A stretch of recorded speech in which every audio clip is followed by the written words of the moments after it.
Chers téléspectateurs, bonjour, ravi de vous retrouver pour ce nouveau numéro de rencontre.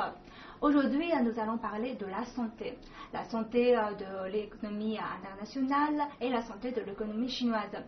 Et nous avons un grand plaisir de recevoir aujourd'hui un médecin expérimenté dans ce domaine pour nous accompagner, M. Pascal Lamy, directeur de l'Organisation mondiale du commerce. Pascal Lamy est né en 1947 en France. Après avoir été diplômé de l'ENA et occupé divers postes dans les domaines économiques et financiers, en septembre 2005, il devient pour 4 ans le directeur général de l'OMC. En 2009, il est reconduit pour un nouveau mandat. Son idée du commerce global consiste à accroître les échanges et à lutter contre les résistances économiques. Alors qu'il s'apprête à quitter ses fonctions cette année, a-t-il toujours le même point de vue sur le commerce mondial? C'est ce dont nous allons parler avec lui aujourd'hui. Bonjour. Bonjour. Merci d'avoir accepté notre invitation. Et une question qu'on ne pose pas souvent à un médecin, comment allez-vous? Moi, je vais bien. Le monde ne va pas très bien, lui, mais moi, je vais bien. Et je pense que ceux d'entre nous qui ont ces responsabilités doivent toujours faire passer l'intérêt général avant notre intérêt personnel ou particulier. Quel est l'état de santé du commerce international à l'heure actuelle? Le commerce international, il va en gros comme l'économie internationale. Quand l'économie internationale va bien, il va bien. Quand l'économie internationale va mal, il va mal. Pourquoi? Tout simplement parce que le commerce, c'est en quelque sorte la courroie de transmission entre la demande et l'offre. On a aujourd'hui une augmentation de l'échange international qui n'est pas négligeable, de l'ordre de 4% par an, mais qui est en dessous de la tendance de moyen-long terme des 20 dernières années. Et ceci est dû au fait que l'économie mondiale est encore dans une phase difficile. Nous ne sommes pas sortis de cette grande crise qui a commencé en 2008, même si l'image est très contrastée entre une moitié de l'économie mondiale qui ne va pas bien, l'Europe, le Japon, les États-Unis, en gros les pays développés, et une autre moitié de l'économie mondiale qui, elle, va beaucoup mieux.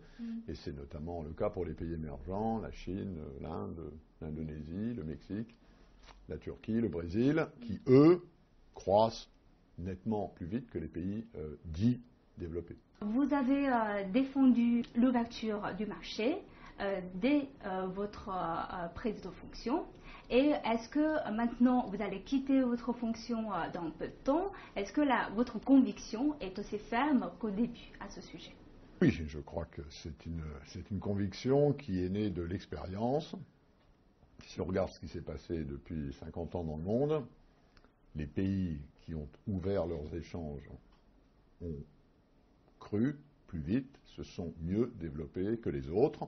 Donc en gros, l'économie mondiale est plus ouverte qu'elle ne l'était, ce qui est une bonne chose parce que cela permet à beaucoup de pays, et notamment des pays en développement, d'accroître le volume de leur économie et donc de réduire la pauvreté chez eux. Vous avez déclaré que l'ouverture des marchés est bien un moteur du développement, mais à la condition que nous corrigeons les déséquilibres qu'elle crée entre les gagnants et les perdants. Est-ce que les déséquilibres ont été rééquilibrés selon vous? Ça dépend. Ça dépend des pays. Ça dépend beaucoup des politiques nationales. La vérité étant qu'encore une fois, sur cette période d'une décennie ou deux, globalement, la pauvreté dans le monde a énormément diminué, mais en même temps, les inégalités à l'intérieur de chacun des pays ont augmenté. C'est le cas notamment dans tous les pays émergents, à commencer d'ailleurs par la Chine. Et ça, c'est un sujet difficile, parce que si une partie de la population considère, a le sentiment qu'elle ne bénéficie pas de cette croissance, alors ceci peut poser des problèmes politiques.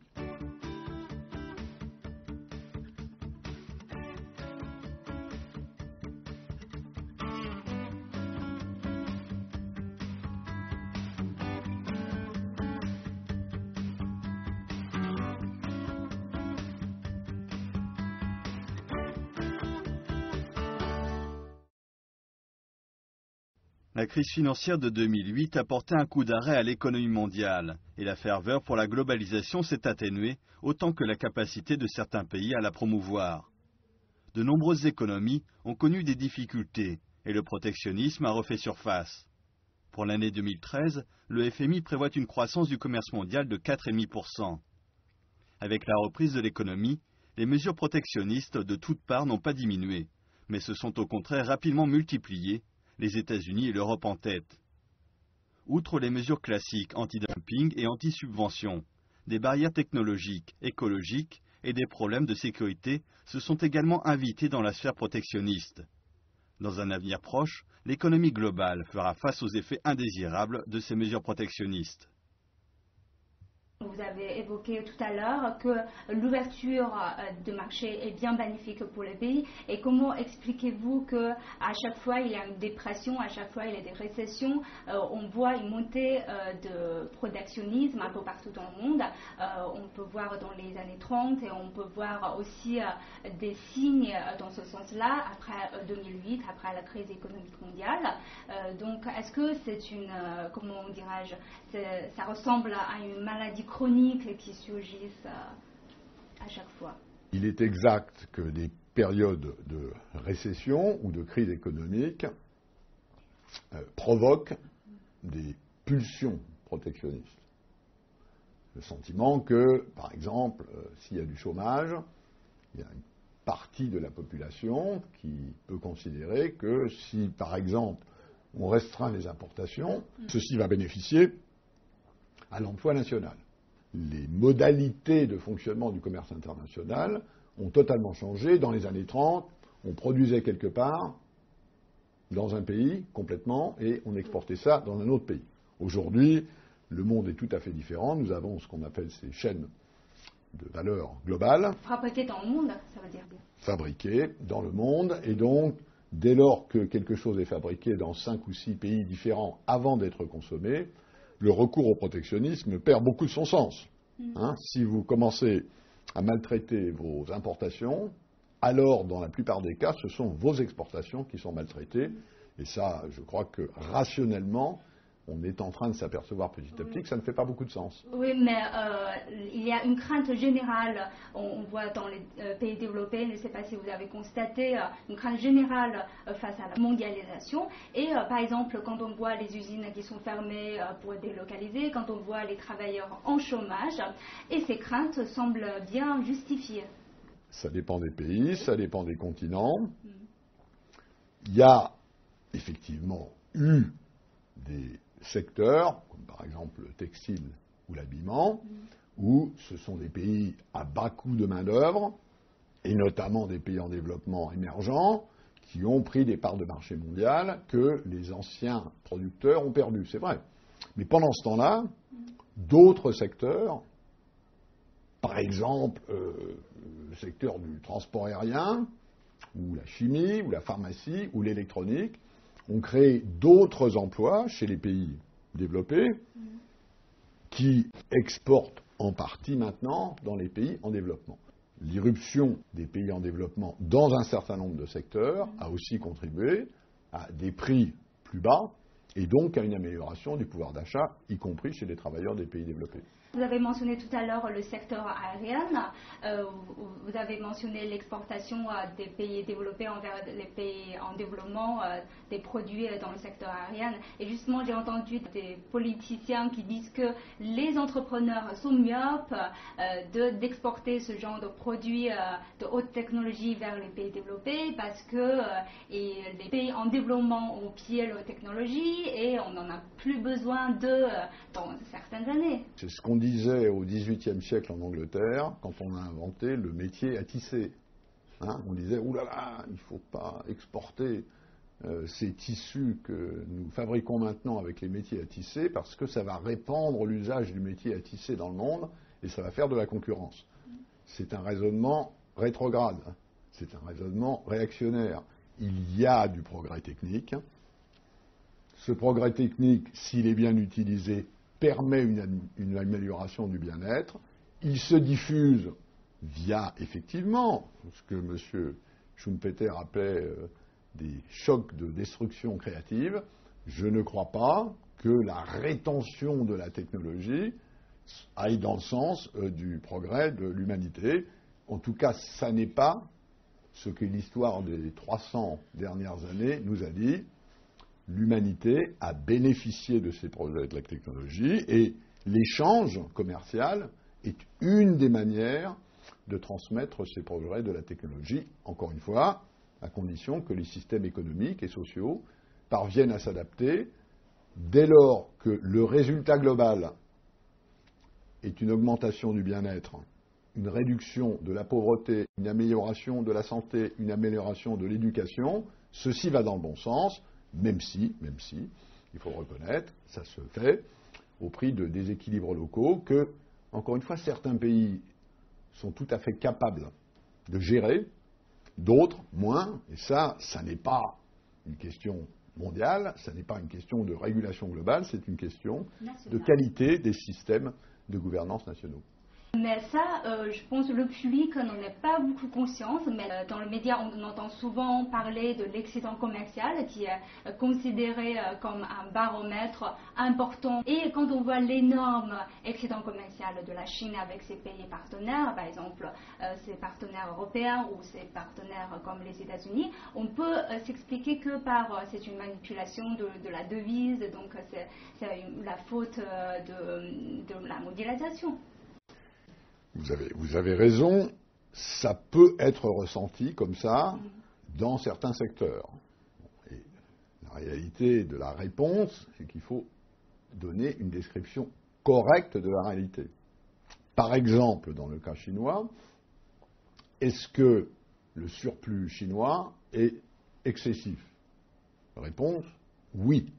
Par rapport à la taille de l'économie chinoise, par rapport aux autres pays, la Chine a un surplus commercial extérieur qui est, d'un certain point de vue, trop grand. Est-ce que ce surplus diminue ou augmente? Il est en train de diminuer. Petit à petit, il diminue, donc ça va dans le bon sens. Est-ce que la monnaie chinoise est encore sous-évaluée? Oui, elle est encore sous-évaluée, mais elle l'est moins qu'avant. Et ce qui compte aussi, c'est la direction. Et je trouve que de ce point de vue, les choses vont plutôt dans le bon sens. Justement, par rapport à la monnaie chinoise, certains suggèrent qu'il faut le laisser flotter librement et certains trouvent que ça a été sous-évalué. Donc, il faut apprécier combien de pourcentage, selon vous, il faut apprécier ou si on laisse le système flottant.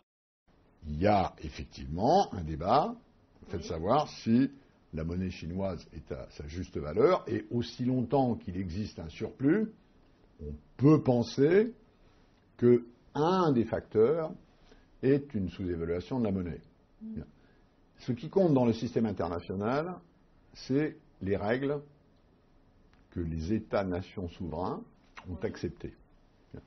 Il n'y a pas aujourd'hui, au Fonds monétaire international, une règle qui dit que la monnaie doit flotter, ni même que la monnaie doit s'échanger sur un marché libre, ni même que le compte de capital courant doit être libéralisé. Donc c'est une affaire d'appréciation. Je crois que tout le monde est d'accord pour dire que la monnaie chinoise reste sensiblement sous-évaluée, même si elle n'est plus substantiellement sous-évaluée, comme le disait le FMI il y a un certain nombre d'années. Donc l'important, encore une fois, c'est de savoir si ça va dans la bonne direction. Le fond du problème est souvent que des pays qui rencontrent des difficultés économiques et sociales ou du chômage ont tendance à accuser les autres, le reste du monde, les étrangers, qui est d'ailleurs une vieille recette politique bien connue. Si quelque chose ne va pas à la maison, on s'en prend aux autres. Sans doute y a-t-il mieux à faire, et l'Organisation mondiale du commerce est là pour assurer une règle du jeu aussi égale que possible pour tous, dès lors que les membres de l'Organisation mondiale du commerce sont d'accord pour des règles qui assurent cette égalité des chances. Ça n'est évidemment pas encore le cas dans bien des domaines, même si, de ce point de vue-là, le monde est beaucoup mieux régulé qu'il ne l'était il y a une cinquantaine d'années. Mais on ne peut pas empêcher les propos comme aux États-Unis, on entend avoir un crédit d'impôt pour les entreprises qui vont relocaliser leurs entreprises aux États-Unis. Et en France, on entend aussi des propos qui disent que laisser la Chine entrer à l'OMC sans contrepartie est une erreur. Pensez-vous que cela va créer des tensions géopolitiques ou bien un risque de politisation des questions économiques? Il y a un risque, effectivement. Il y a des débats, chacun a le droit d'exprimer son opinion. Ce qui compte à la fin du fin, c'est les actes. C'est ce que décident les gouvernements, les pays et les organisations internationales. Je crois que de ce point de vue-là, le plus important est de continuer à bâtir des disciplines internationales qui assurent une égalité des chances dans la concurrence internationale. Dans quel sens concrètement ? Par exemple, en améliorant à l'OMC les règles sur un certain nombre de secteurs, diminuer les obstacles tarifaires, diminuer les subventions qui perturbent les échanges, qu'il s'agisse de subventions à l'industrie ou de subventions à l'agriculture, ouvrir les achats publics, qui sont maintenant une grosse partie des économies. Tous ces mécanismes d'ouverture vont dans le sens d'une meilleure égalité des chances, même si, on le sait très bien, un certain nombre de pays sont encore très pauvres et ne peuvent pas résister à une concurrence de pays beaucoup plus riches et beaucoup plus efficaces. Donc ceci doit être fait dans des proportions qu'il faut négocier à l'OMC, même si ça n'est pas toujours commode.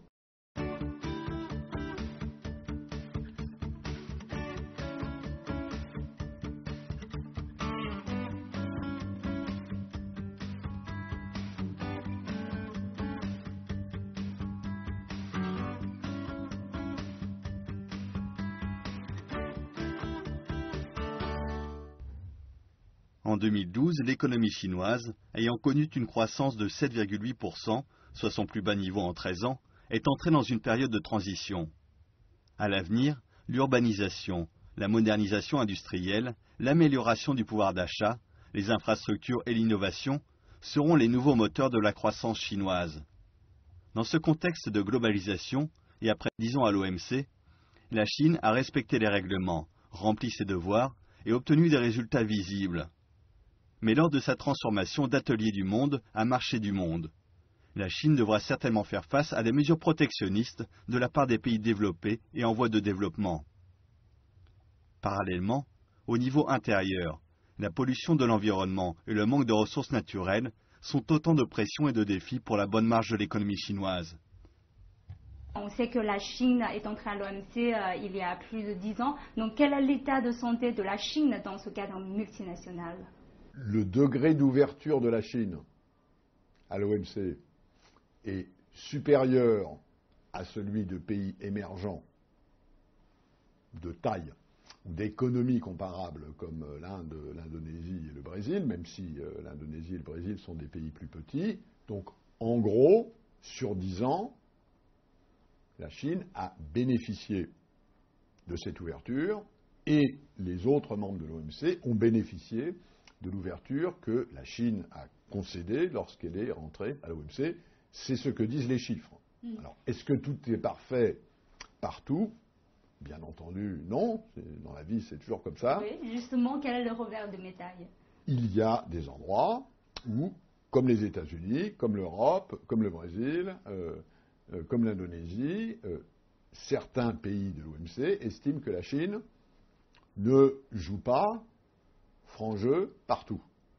Et d'ailleurs, c'est aussi ce que pense la Chine à l'occasion de l'Inde, du Brésil, du Mexique ou des États-Unis. Et nous avons à l'OMC un dispositif de règlement des différends, un système judiciaire qui dit si un membre de l'OMC trouve qu'un autre triche, nous avons un système avec un juge qui dit qui a tort et qui a raison, ceci avec des procédures qui sont extrêmement bien établies et dont l'effet est en quelque sorte de pacifier ces tensions commerciales pour qu'elles ne dégénèrent pas en tensions politiques, C'est ce qui s'est passé depuis que la Chine est rentrée à l'OMC.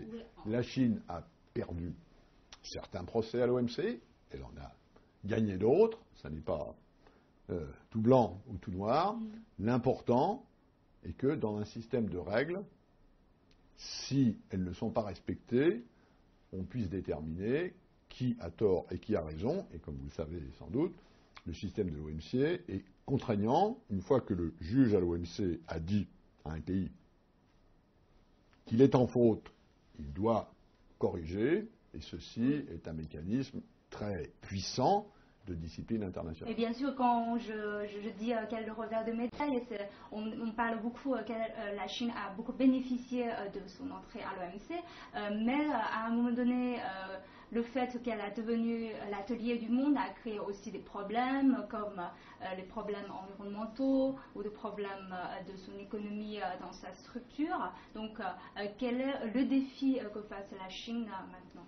Donc, si vous regardez le modèle économique chinois, le défi dans l'avenir, c'est d'abord de rééquilibrer la motorisation de la croissance chinoise, ce qui suppose un certain nombre de réformes, et notamment une diminution de l'épargne chinoise et une augmentation de la consommation chinoise.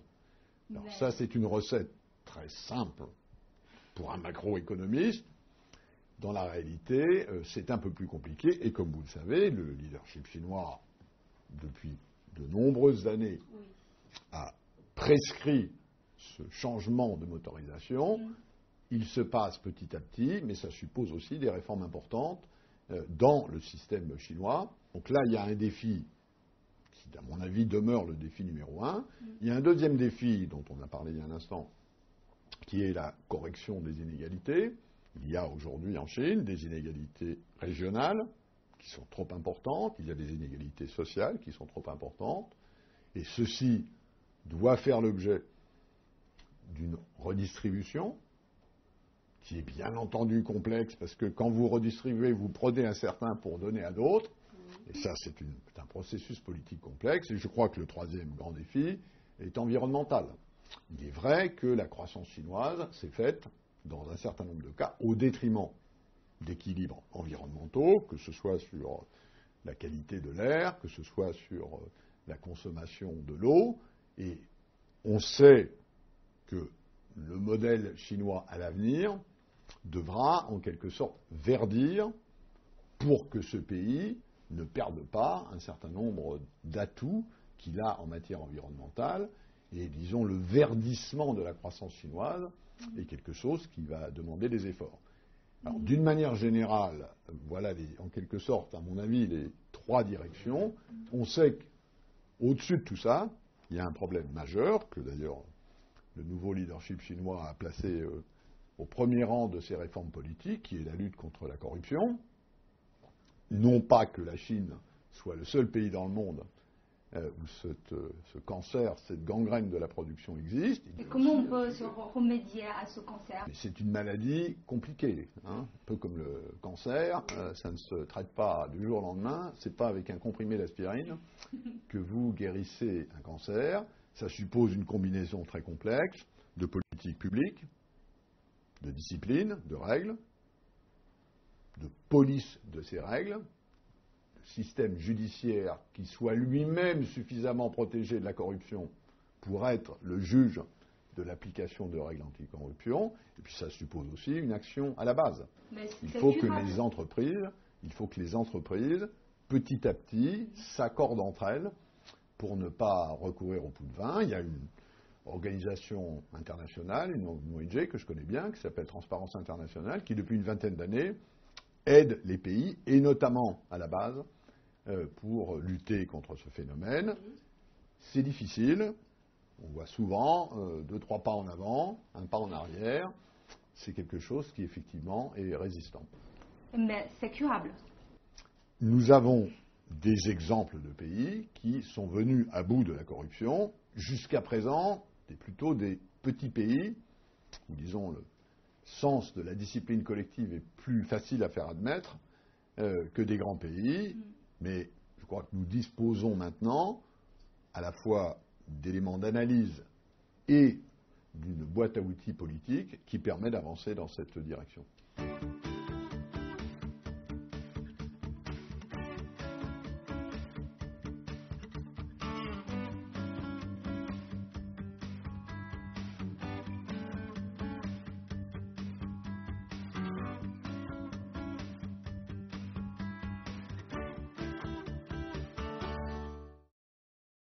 Pendant votre mandat de 8 ans à l'OMC, quelle est la négociation la plus difficile dans votre souvenir? Je pense qu'effectivement, le plus difficile de ces 8 années a été la négociation du Doha Round, c'est le grand cycle de négociations commerciales internationales dont l'objectif était d'amender les règles de l'OMC. L'OMC, c'est une bible de 450 pages avec des règles. Bon, l'objectif de cette négociation, c'était de faire la nouvelle édition de ce livre de règles, la dernière édition datant de 1995, ce qui effectivement commence à dater un peu. Pour l'instant, les membres de l'OMC n'ont pas réussi à se mettre d'accord sur l'ensemble de tous les amendements qu'il avait été convenu d'apporter, pour des raisons géopolitiques essentiellement, qui tiennent notamment à la difficulté de traiter le cas des pays émergents, comme la Chine ou comme l'Inde, qui ne sont plus des pays très pauvres, et donc qui peuvent être exonérés des disciplines des pays riches, mais qui ne sont pas encore des pays riches, et donc qui n'acceptent pas l'ensemble des disciplines que les pays riches acceptent. Donc c'est délicat. Donc c'est délicat, et c'est sans doute ma principale déception, même si on ne peut pas reprocher au secrétaire général de l'ONU qu'il n'y ait pas encore la paix au Moyen-Orient entre les Israéliens et les Palestiniens. Oui. Ça n'est pas quelque chose qui est du ressort du dirigeant d'une organisation internationale, même si on peut essayer de mettre les gens d'accord, on n'y arrive pas toujours. Et avez-vous pensé jamais qu'après votre fonction à l'OMC, vous préférez une poste encore internationale ou vous préférez plus orienter vers le national pour un changement? D'abord, le temps passe et je ne suis plus si jeune. Comme chacun d'entre nous, je suis confronté au vieillissement, même si pour l'instant je n'ai pas le sentiment qu'il m'ait atteint de manière grave. Donc on verra. J'ai décidé, je pars de l'OMC le 31 août de cette année à minuit, et j'ai décidé que je ne prendrai pas de décision sur ce que je ferai après. Avant ce moment-là, j'y réfléchis, je regarde un certain nombre d'options, mais je ne prendrai mes décisions qu'après avoir quitté mon poste actuel. Donc vous allez suivre votre intuition? Je vais suivre un mix entre les options qui me sont ouvertes, oui, mes désirs, et je pense qu'au fur et à mesure qu'on avance en âge, on est dans une position de faire de plus en plus ce qu'on a envie de faire et de moins en moins ce qu'on est obligé de faire. Qu'est-ce que vous avez envie de faire? Je le dirai à ce moment-là, quand j'aurai cristallisé, comme on dit, mes préférences. Pour l'instant, j'ai un job à finir et j'ai eu l'habitude dans le passé de finir les jobs que j'avais commencés. Ok, je vous remercie beaucoup de votre temps et merci d'avoir partagé votre expérience avec nos téléspectateurs. Merci. Merci beaucoup.